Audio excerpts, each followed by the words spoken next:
Hey, and welcome to Mainstream by SIFTER. My name is Gianni. Now, if this is the first time you've ever listened to the show, God, it's good to have you here. On Mainstream, the team of SIFTER discuss their experiences on a variety of games. We talk about those big titles, those smaller titles, those micro games, those indies, retro releases, anything really, things that we've been playing that we've spent a little bit of time on and actually spend a bit of time to consider. It's all covered on Mainstream. My guest this week is Adam Christou. Hello, Adam. Hey, how's it going? It's going really, really well.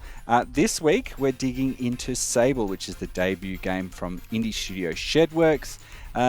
Adam, just give me a few little teasers first about what we're going to experience with SABLE when we discuss it a bit further. Yeah, so SABLE is a third-person adventure exploration game. You climb, jump, and glide your way through a rich animated world that draws influences from everything from Studio Ghibli to the artwork of Jean Moebius Giraud. And The Legend of Zelda as well. And I do think it also draws a lot from things like Breath of the Wild. And you take on the role of SABLE, a young girl about to set out on a coming-of-age story and ritual.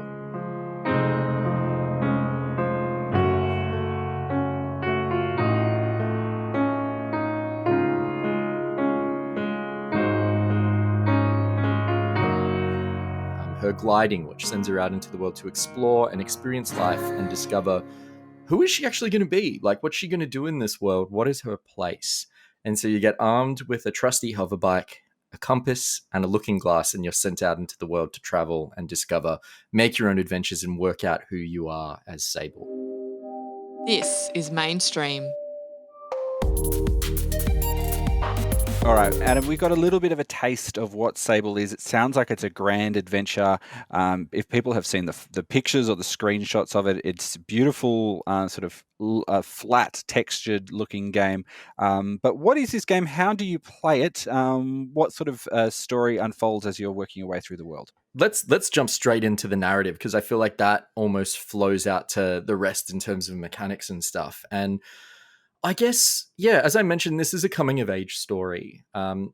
It can look epic and grand, but really it's a very simple, subtle story about personal growth and about place in the world, which I really love. This world is so rich and fleshed out and feels like it has so much going on about it, but really all you are doing is traveling to a few places, collecting some tokens to kind of create masks which designate potentially the role that you fit in within society, and then coming back home at the end of your journey to pick which one of those masks fits you best as a person. That is it in terms of the story here. There is no like grand, big, evil wizard to defeat, no like kind of, I guess, hero's tale or power fantasy kind of enmeshed in this world. It is really kind of a solemn, beautiful exploration game of the world, but also the self, which I really love. SABLE is the character you inhabit in this space. And one thing that I really love about this game is you feel grounded within her very quickly. She is not exactly a self-insert for you as a person, but a living, breathing, fleshed out character that walks in this space. And the way that they've done that really well is that in any sort of dialogue or interaction that you have in the world, you get to read SABLE's internal monologue about, descriptions of who that person is, what they look like, some of the kind of quaint elements that you would come across in a conversation with someone. So she might be talking to someone and notice that they scowl at her a lot, and she'll think to herself, man, this person really hates me. You get a real feel of who SABLE is as a person and some of her character, which is that she seems to be very adventurous, very go-getting, and just full of love and excitement for exploration, which, I think feeds you as a person playing this game to want to kind of take on those elements, which I think is really essential. The way that this game works is it has that sort of Breath of the Wild element to it, where after a quick introductory sequence, which kind of sets up some of the key mechanics of the game, which is using your compass to kind of pick out things on the environment that you want to see, kind of getting used to the basics of climbing, and which is very much like Breath of the Wild. You have a stamina meter and you climb up stuff and you can scuttle on things.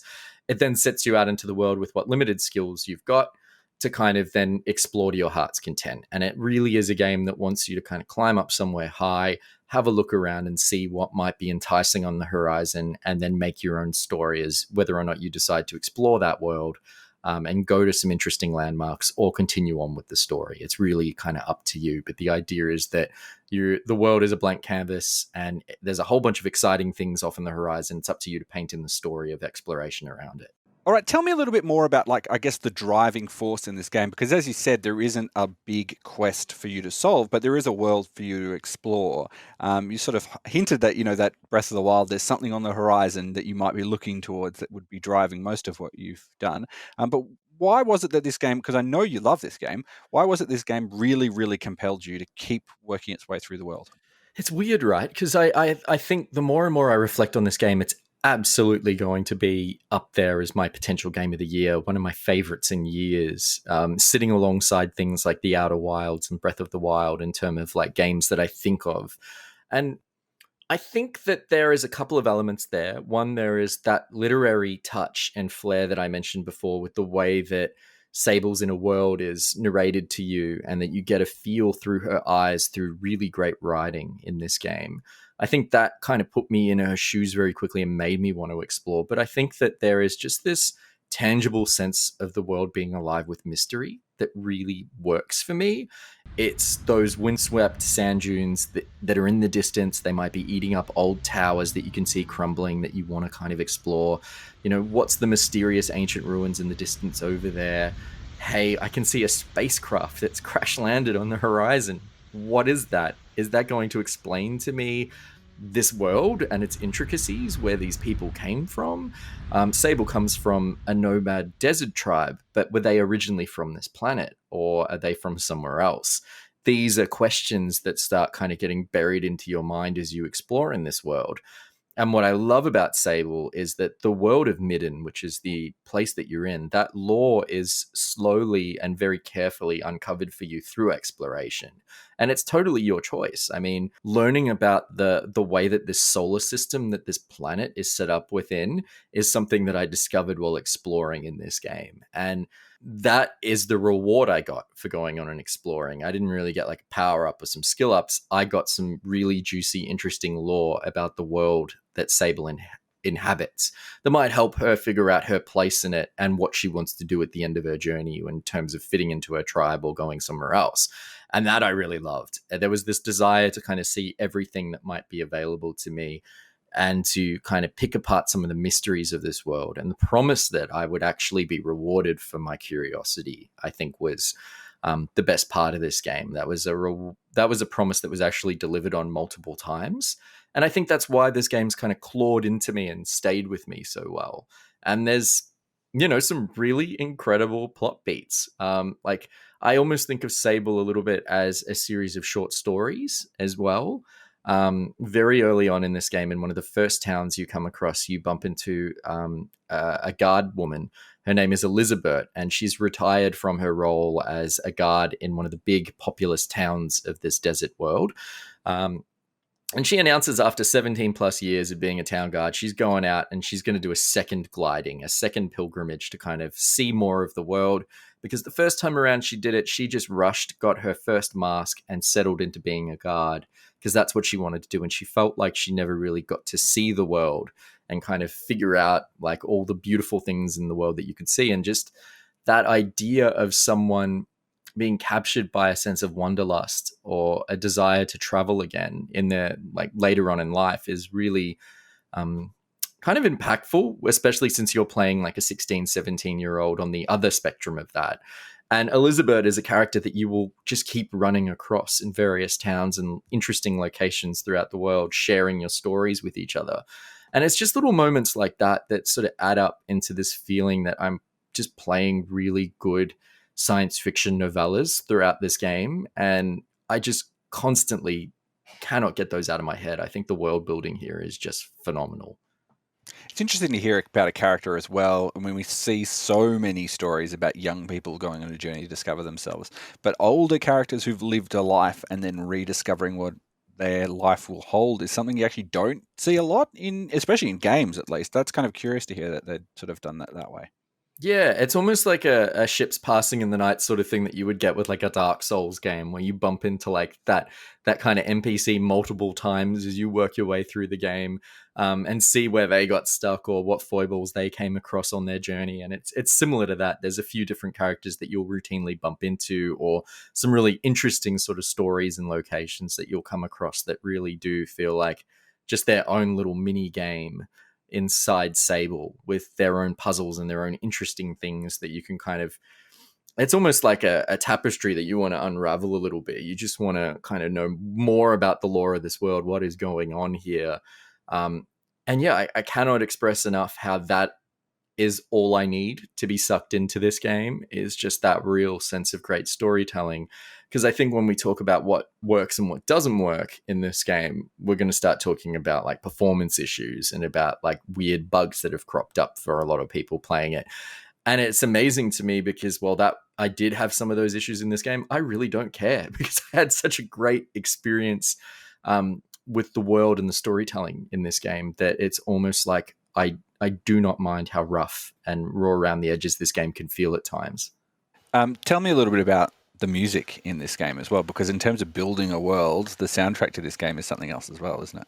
I really like this game's soundtrack. It is really, really great. It's been composed by an indie musician, Japanese Breakfast, who I've been across for a few years now. And I guess I'm always intrigued when I see someone kind of coming into scoring a video game that maybe hasn't had done that before. I'm always interested in how their music might translate in this sense. This is an original score with lots and lots of pieces. It is not like Japanese Breakfast having a song licensed into part of the game. It's like a full composition that she's done. And she's said in interviews before, people like Koji Kondo have been inspiration. Studio Ghibli has been inspiration for her as well. And there is like a real nice mix of some of the things that I think about when I think of Japanese Breakfast, like kind of summery, kind of lilty, almost dream pop guitar riffs that kind of like score the early parts of the game.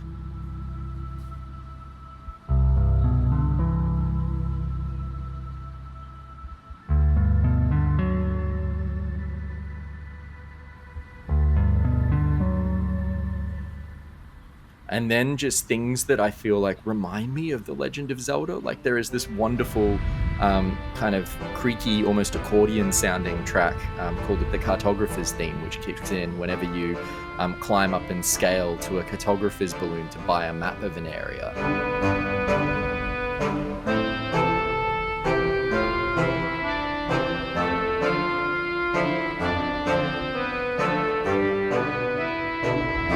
And it just reminds me of like similar music in The Legend of Zelda when you would come across an NPC and they would have their own theme music. There is just a real nice sense of ambience in here as well. This music feels kind of both lush but also sparse enough that it allows some of the really great ambient sound design in this game. So the sound of wind rustling through a dune, the sound of sand under your feet, that all kind of comes through and plays in this really nicely. With what I think is just, a really phenomenal soundtrack and probably one of my favorites in a video game in years. There's a lot in there to love, but there are obviously a few teething issues with this game as well, especially jumping into it in the very early stages. I played it the day it came out on the Xbox Game Pass and found that there were quite a few sort of, I almost couldn't tell if it was a stylistic choice because they were sort of so frequent, but stuttering issues, a bit of, graphical problems every now and then. What was your experience of the actual, the playing of this game and what worked and what didn't work? Yeah, hit and miss, hey. So definitely I came into it after a patch, which improved performance, but it still wasn't great. So I have a Series X, and I did definitely notice that when you loaded into a new area, there would be this chug where frame rate would stutter and jitter. And just like, kind of lots of pop-in weirdness from time to time. If you use the fast travel mechanic a lot, there must be a memory leak in this game because it will cause some real wild performance issues. And if you are doing a lot of that, definitely save your game, close the game down, like go into Xbox and shut it down, then restart, and you'll find performance improves. This can be said the same for the Xbox Games Pass version on PC, which I eventually jumped over to because I kind of could brute force better performance on my PC than my Series X, but still did have stuttering and kind of moments where the game really started to chug, even on a 380. So there's a bit of that, but this is a very small indie team, a very ambitious project. You kind of go into it expecting a little bit of roughness and rawness that you wouldn't get with like a super slick AAA. So just have that in the back of your mind. Sometimes there would be things that were really janky when it came to exploration, like you can kind of find yourself shimmying up a wall that you shouldn't be able to by mashing the jump button and taking advantage of broken geometric stuff. I fell through the world a couple of times while loading from fast travel. I would just appear in to nothing and start falling, and just a quick fast travel would fix it. There would be moments where there is a big movement mechanic in this game called gliding, where you hold down the jump button when you're in the air and Sable will kind of gently float through the air, which is really great for like jumping off really high things so that you can land somewhere else. But sometimes you would glide and land onto something you should be able to grip onto, and just Sable wouldn't, and you would fall. So there were moments where it did feel like some of that was a bit broken. But like I said, it's really weird to me because even though there was a bit of that jank, I still found myself completely enmeshed in this game. I do feel like the worst offender in terms of like jankiness is that your hover bike has a summon button to it. So we've barely spoken about the hover bike, which is its own character. It has a name, Simoon. It almost feels like Sable has a connection to her bike and is able to almost speak to it. But sometimes when you'll go to call Simoon don't show up, and you will be standing very far away being like, come on, I want to continue with my adventure. There must be some sort of range to your call for it. So, but it did feel like there was a lot of like me running back to where my motorcycle last was, it finally hearing me and making the slow journey back over to me, where, you know, I don't want the immersion breaking, like Roach the horse teleports behind me sort of thing, like The Witcher 3 had, but I definitely also really do want that sometimes when Simoon just doesn't show up to like give me a ride. So, you know, there is that sort of element to it as well. But yeah, I don't know. I think that this is going to be a really weird, interesting game for some people because another thing that I think might not work for a lot of people is just a feeling of not having anything to do. For me, the process of exploration, of exploring a space, of climbing through it, of kind of filling in the gaps in my mind of a potential story that could be told from the landscape that you're walking through is enough. But I think for some people, they'll be like, there's no combat in this game. There's no boss fights in this game. All of the collectibles that I can find are cool outfits for Sable that I can look right in, and maybe some bike parts, but that is like it. There is the ability to upgrade your stamina from finding certain items in the world, but that's about it for progression. Like, you're not unlocking abilities like in a Metroidvania that let you like travel around the world in a different way. It's you climb stuff, you glide off stuff. That is it. You have a bike. Is that thing over there cool? Off you go. And I think if you don't get into the rhythm of that, you're going to be like, this is a very boring game. So I do feel like for some people, they might struggle with that element, that this is like probably one of the best third-person walking simulators. And I hate that term, but because I think that there's so much more to games than that. But I can see people maybe getting stuck a little bit with this and being like, oh, what do I do? Where do I go? What am I meant to be doing? There are moments in this game where a quest will give you a really vague suggestion of where you can go, but really it's like up to you to go there and to make the next step and to kind of continue your journey. So I can see a lot of people kind of falling off the wagon, feeling like there might not be enough to hook themselves into. But I really liked that sort of almost minimalist element to it at times, which felt really like it just worked for me. I can't quite put my finger on why it clicked, but it did. Maybe it's because you spent a lot of time standing around in beautiful looking worlds, taking screenshots of the way that this world looks, because it really is stunning, really, even if you, outside of the things which may cause slight gameplay issues when you're playing it, if you just stop and look, there's a Yeah, lot to and in look terms at, of and it's puzzles, there's amazing some to look kind of at. cool stuff involving like switches and doors and weird jumping and climbing. There's a full-on Zelda-style dungeon hidden away somewhere in this game. I don't really want to tell you where it is. There's a few other places that remind me of the shrines in Breath of the Wild too that kind of limit your ability to kind of climb around, and you have to get really experimental with how you're going to solve puzzles in there. And I think that sort of stuff is really fun as well because it's all up to you to stumble into it too. So yeah, there is some good gameplay here, but yeah, I do wonder some people. I think this is going to be a love it, hate it sort of situation for some people. It's absolutely like up there as my potential game of the year, but I am also the person that really just enjoyed doing side quests in Death Stranding, where you are just carting who cares what from one base to the other because you enjoy walking. So keep that in mind. You better enjoy walking to love this game. It's interesting because the thing that always came to mind when I was looking at what this game was a game which we think may be cancelled. I don't think there's an official word that it has actually been cancelled or not, called In the Valley of the Gods by Campo Santo. That sort of same exploratory adventure through a ruined world where you're picking bits and pieces up. You know, same developers who made Firewatch, of course, and that's something I sort of felt. But obviously that, you know, Moebius style artwork as well, you know, is something that we're going to see a lot more in science fiction.